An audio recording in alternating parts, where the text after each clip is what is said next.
कि भाई मनुष्य के रूप में हम आए हैं, कलयुग में इसकी जरूरत पड़ेगी।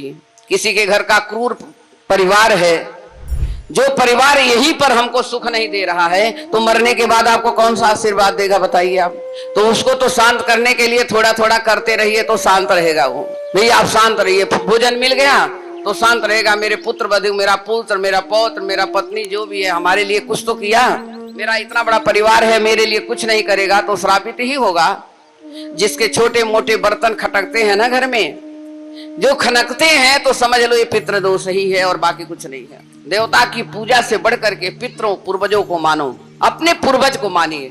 4 परिवार है, अगर एक छोटा बन जाता है और दूसरा अगर तेज होता है तो बड़ा छोटा बन जाए तो उसके घर का कल्याण हो जाता है और उसकी नैया पार हो जाती तो धीरे धीरे चल जाती है, 2-4 पुश्त तो निकल ही जाती है। पर आजकल तो हम क्या कहें, शादी होने के पहले ये हो जाए कि सास भी ना हो, ससुर भी नहीं रहे, परिवार ही नहीं चाह रही हैं लड़कियां।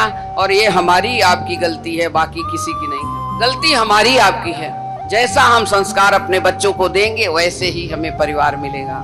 बच्चियों को सिखाइए, परिवार बहुत जरूरी है।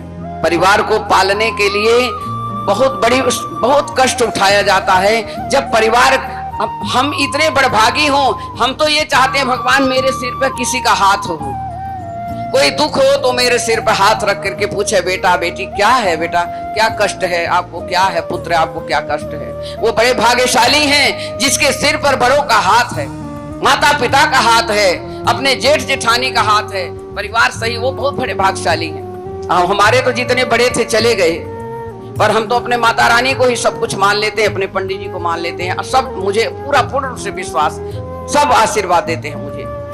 हमें तो लगता है कि एकदम उनका सिर पर हाथ है। मुझे अपने भक्तों से भी, बड़े बूढ़ों से मैं वार्तालाप कर लेती, भाई ये काम करूं या नहीं करूं, अच्छा है या नहीं।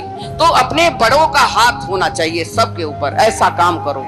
भगवान सबको सद्बुद्धि दे कि सब लोग ऐसे चलते रहें। और जिंदगी का भरोसा नहीं है किसी को, चलते चलते क्या हो जाता है आप लोग नहीं जान सकते। और चलते चलते भगवान बहुत कुछ दे देते हैं और समय खराब हो जाता है तो ले भी जल्दी ले लेते हैं। तो भगवान नहीं लेते, लोग भगवान को दुखी देते हैं, भगवान को कष्ट देते हैं, भगवान से बोलते हैं आप मुझे बहुत दुख दिया, आपके द्वारा हमको हो गया। अरे हमारा कर्म खराब है तब हमारा कष्ट मिल रहा, भगवान क्यों देंगे भाई। आपके भाग्य में अगर लिखा है धन, आपके भाग्य में सुख लिखा है तो वो चल के आपके पास आएगा। ये तो प्रभु जी की देन नहीं है, ये तुम्हारे कर्म का देन है। ये आपका कर्म है, आप में लिखा है तो मिलेगा आपको। उसको कोई नहीं छीन पाएगा, चाहे कितना दुश्मन बन जाए छीनने वाले, आपको सुख मिलेगा। तो इसलिए परिवार रिश्तेदार सब अपने कर्म से, अपने भाग्य से मिलते हैं।